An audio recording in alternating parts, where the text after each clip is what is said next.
Bismillahirrahmanirrahim. Ini wawasan tentang mendidik anak. Mendidik agama itu baik.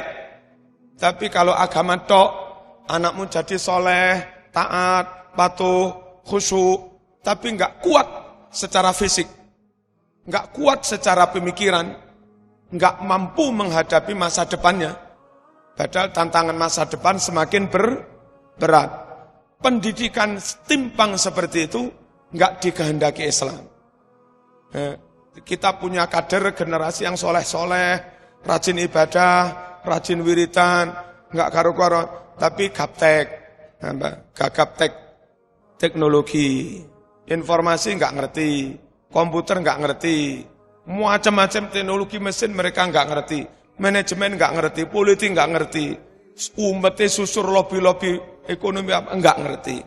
Akhirnya orang-orang soleh ini karena enggak ngerti, dikuasai oleh orang-orang toleh yang mengerti tentang itu.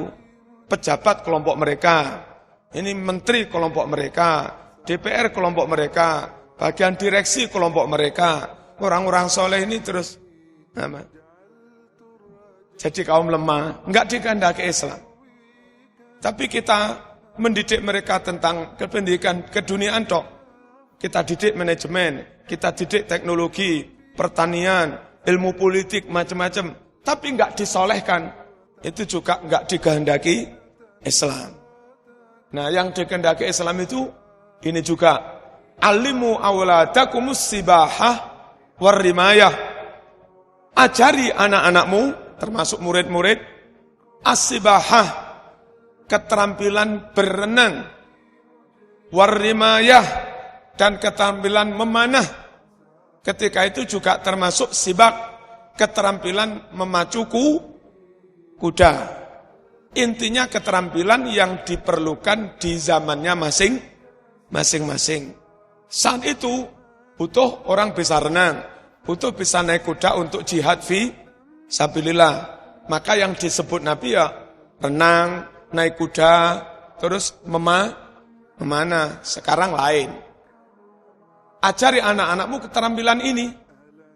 Dalam hadis lain, Nabi bilang begini, فَإِنَّهُمْ خُلِقُوا لِزَمَانٍ غَيْرِ زَمَانِكُمْ. Kenapa perlu dibekali keterampilan begitu? Alasannya Nabi, mereka nanti akan hidup di zaman mereka sendiri, bukan zamanmu. Yang mana tantangan di zaman mereka itu enggak sama dengan tantangan zaman sekarang begini. Jadi wong tua, jadi guru, ojo patok bangkrong. Gelem yang ini, ra gelem yang ini. Biyen guruku yang ini. Enggak ada kemajuan. Kalau enggak ada kemajuan, nanti anak-anak, output kita, alumni-alumni kita, enggak mampu menghadapi tantangan di zaman. Dan kalah bersaing dengan output pendidikan orang lain. Akhirnya umat Islam tertinggal lagi. Loh, enggak boleh. Nabi itu begini, punya wawasan begini. Kenapa? Wawasan ke depan begini Nabi punya. Wa ni'malahul mu'minati fi baitiha al-mighzal.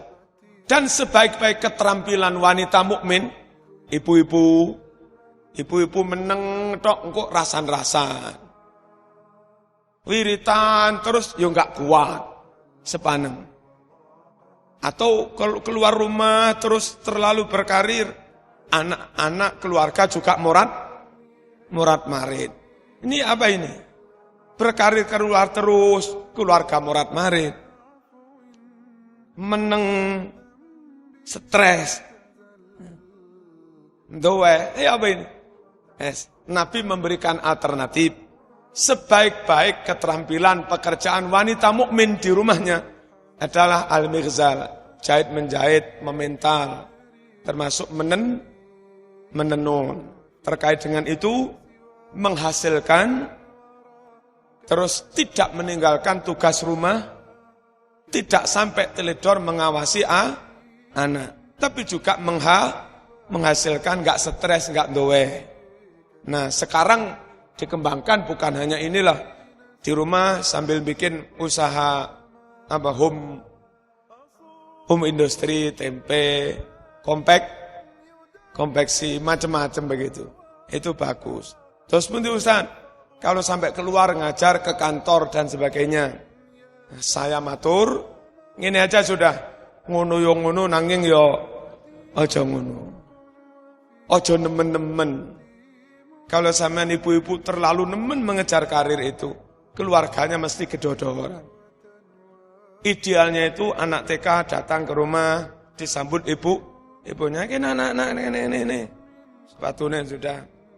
Mimik saya, mam saya tulang." Itu loh.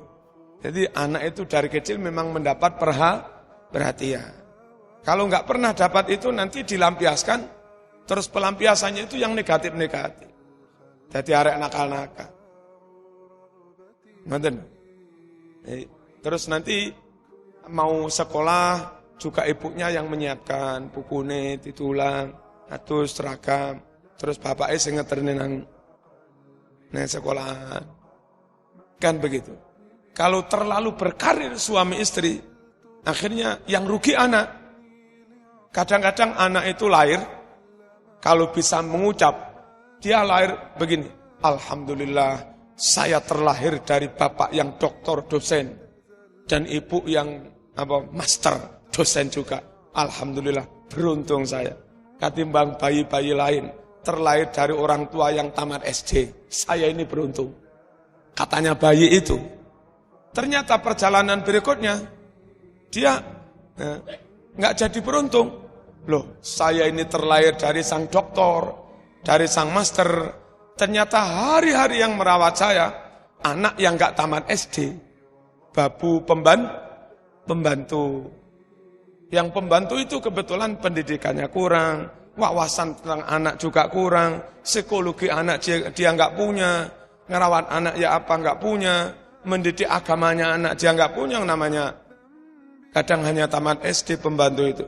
Plus majikannya bakhil, hanya digaji 500.000, kemeng. Pembantu bayarannya kurang kan muring-muring. Pengetahuan terbatas, pikiran panas, bayaran kurang. Nah, kadang misuh-misuh juga pembantu. Ngomong kepada anak ini, "Matamu, bapakmu medit, mbokmu medit." Pas lahir itu alhamdulillah, bapakku doktor, ibuku doktor. Ternyata setelah hidup dia jalani, hari-hari tidak hidup dengan sang doktor itu. Hari-hari setiap waktu ya hidup dengan orang yang itu tadi, gambarannya kayak begitu itu. Anak kan yang dirugikan. Akhirnya perkembangan fisiknya nggak sempurna, perkembangan mentalnya juga nggak sempurna, prestasi akademiknya nggak sempurna, akhlaknya nggak baik. Loh, yang rugi siapa? Opo nggak oleh Ustadz karir? Oleh, tapi yo ngono nanging yo aja ngono. Jangan sampai anak jadi korban. Nah, sing wajib temenan nyambut gawe temenanan sampai ekonomi keluarga cukup itu ya suami ini. Agar ibu-ibu itu enggak sampai ngoyo-ngoyo keluar lagi nyari tambahan-tambahan. Panjenengan bapak nyambut gawe ini sing temenanan. Kesempatan apapun kira-kira menghasilkan ambil. Kira-kira menghasilkan halal ambil. Sehingga kebutuhan ekonomi keluarga itu cukup. Kalau cukup, istri nggak berpikir nyari-nyari lagi. Full bisa konsentrasi mendidik anak, menata rumah, sehingga anak datang ada yang ngopeni, suami datang ada yang menyambut, adem semua. Itu namanya baiti jannati. Ora sing lanang teko jam 2, jam 3, sing wedok ya teko jam 3. Anak gak karo-karuan yang PS, durung sholat zuhur, gak karu-karuan, durung mangan. Akhirnya bapak kadang manja. Endi Dik teh? Muring-muring sing wedok ya padha kesele tas teko. Udeg dhewe po, gentong lho sik, Bek. Gak ngerti padha kesele ta. Hari-hari kadang ada kata-kata begitu. Anak-anak juga mendengar. Suasananya enggak kondusif. Gitu. Akhirnya broken. Untuk apa suami kerja, istri kerja menghasilkan uang total jenderal dari suami istri 11 juta. Tapi untuk apa 11 juta? Akhirnya keluarga bubar, anak jadi nakal-nakal. Nah, ngoten. Tapi meluarat nemen ya soro. Lah ya napa? Niki mawon sing jaler nyambut gawe maksimal. Nggih nambahi titik-titik.